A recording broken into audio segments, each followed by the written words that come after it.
Hati-hati dan waspada dari sikap sok tahu. Dari sikap sok tahu. Kalau bahasa Arab istilahnya ta'alum, soalim. Ini penyakit banyak menimpa penuntut ilmu di zaman sekarang, zaman medsos. Hobinya komentar.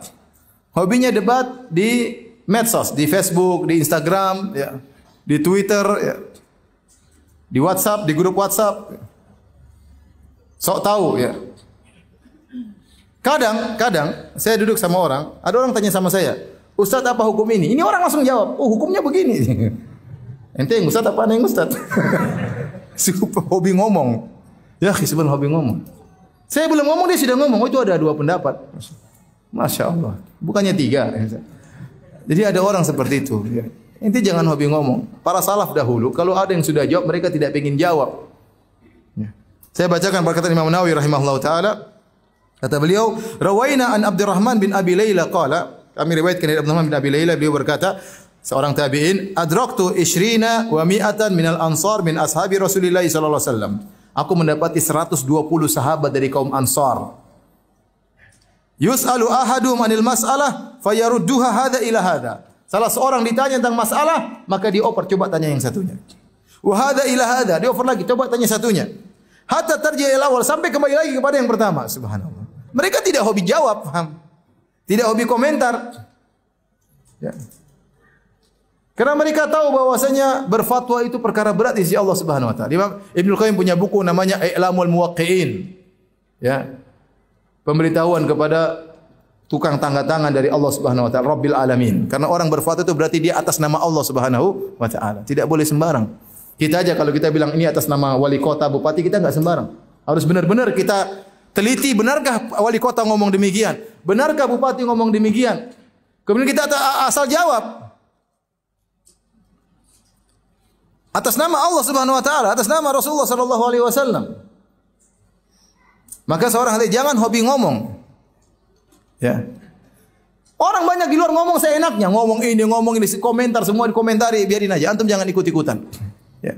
Antum jangan ikut-ikutan. Kalau sudah bicara masalah agama, antum harus punya ilmu. Kalau enggak, jangan sok toy. Ya. Jangan sok tahu. Ya. Lihat ini sahabat, 120 orang sahabat. Ditanya, di-offer kepada satunya. Di-offer kepada satunya.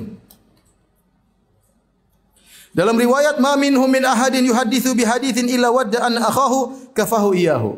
Tidak seorang pun dari mereka berbicara tentang suatu perbicaraan kecuali dia berharap saudaranya sudah mencukupinya. Bukan dia ingin saya yang jadi pembicara, yang lain diam. Tidak. Dia pikir kalau ada yang lain sudah menjalankan tugas, ya sudah alhamdulillah. Tidak mesti saya yang jadi pembicara. Tidak mesti saya yang tampil. Bukan kemudian ada yang tampil kita ributin, ada yang tampil kita. Ya sudah biarnya orang punya ilmu biar alhamdulillah. Kalau ada yang jawab alhamdulillah. Ya. Karena kita berbicara atas nama Allah Subhanahu wa taala dan di antara dosa besar kata Allah, wa antaqulu 'ala Allahi ma la ta'lamun. Kau berbicara tentang Allah apa yang kau tidak punya ilmu tentangnya. Maka para ulama mengingatkan, terkadang saya sebagai ustaz ditanya oleh orang, saya kasihan sama orang ini. Kalau saya tidak jawab, repot dia. Dan dia mau tanya kepada siapa? Dia enggak mungkin tanya ulama di Madinah, tanya ulama, dia enggak tahu bahasa Arab ya. Mungkin dia ketemu dengan ustaz sekali ini, entah kapan mau ketemu lagi, masalahnya mendesak. Kadang saya kasihan, saya mau jawab. Kasihan dia, tapi saya tidak tahu jawabannya, mau diapain? Kita ingin menyelamatkan dia, tapi ingat kita juga ingin selamat di akhirat. Jangan sampai karena kita kasihan dia selamat, sudah boleh santai, boleh. Terus kita enggak selamat di akhirat, musibah. Ya. Oleh karenanya saya hati-hatilah, jangan terlalu banyak ngomong. Antum terlalu banyak apa? Ngomong. Jangan terlalu banyak apa? Komentar ya. Kalau enggak tahu, enggak usah jawab ya. Kemudian lihatlah bagaimana Imam Malik rahimahullahu taala ditanya sekian, mungkin 100 pertanyaan, dia cuma jawab mungkin sekian, mungkin 10, mungkin 20. Mayoritas pertanyaan tidak dia jawab. Ya. Demikian para ulama. Mereka mengatakan la adri, aku tidak tahu. Jadi seorang penuntut ilmu harus melatih dirinya untuk mengatakan la adri, aku tidak tahu. Kita sering hadir majelis Syekh Abdul Muhsin Al-Abbad, bapaknya Syekh Abdul Razak, hafizahullah taala. Sering Syekh Abdul Muhsin kalau ditanya, la adri, saya enggak tahu. Kadang pertanyaan kita dengar, kayaknya saya bisa jawab. Ternyata saya bilang apa? La adri, subhanallah. Ternyata kita sok tahu. Benar. Berapa pertanyaan disampaikan kepada Syekh, mungkin kalau saya ditanya saya akan jawab. Syekh, diam sebentar, la adri. Sedikit ada keraguan saja dia enggak mau jawab. Kita ini kadang nekat ya. Semoga Allah maafkan kita ya. Saya cerita tentang diri saya. Artinya Syekh ditanya, kadang saya dalam hati jawabannya gini semua. Tapi Syekh diam sedikit, la adri. Diam sedikit, la adri. Saya tidak tahu. Dari Malik bin Anas rahimahullahu taala, beliau berkata, "Akhbarani rajulun annahu dakhala 'ala al-imam tabi'i Rabi'ah bin Abdurrahman, fawajadahu yabki." Seorang laki mengabarkan kepadaku dia bertemu dengan seorang imam dari golongan tabi'in yaitu Rabi'ah bin Abdurrahman.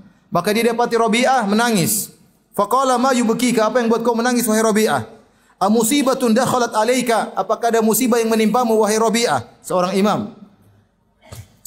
Warta'a li bukaihi, maka dia menangis. Faqala la, kata dia bukan ada musibah. Walakin istuftiya man la ilma lahu, tetapi ada orang diminta fatwa padahal dia tidak punya ilmu.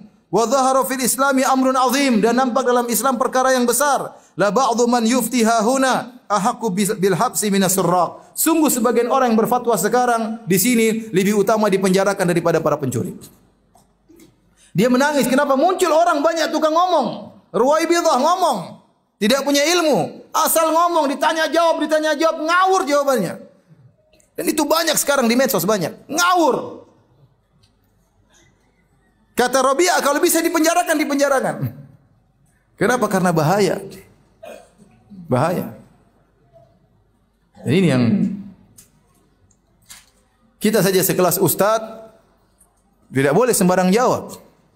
Terkadang kita harus diskusikan sama kawan-kawan. Terkadang perdebatan bisa sejam 2 jam satu masalah. Kemudian satu orang haram, boleh. Maka seorang harus melatih diri untuk mengatakan saya tidak tahu. Kalau tidak tahu, bilang tidak tahu. Kalau bilang saya belum pernah baca, bilang saya belum pernah baca. Jangan sok tahu, oh ini masalah harus dimurojaah kembali, padahal belum baca. Ya akhi, subhanallah. Ini ada khilaf ya. Padahal dia belum baca, ada khilaf. Mana pendapat A, B dia enggak tahu. Ya ada khilaf. Wallahu alam. Seakan-akan dia sudah pernah baca, padahal belum baca. Maka seorang tahu diri ya. Antum lebih selamat tidak usah banyak apa? Ngomong.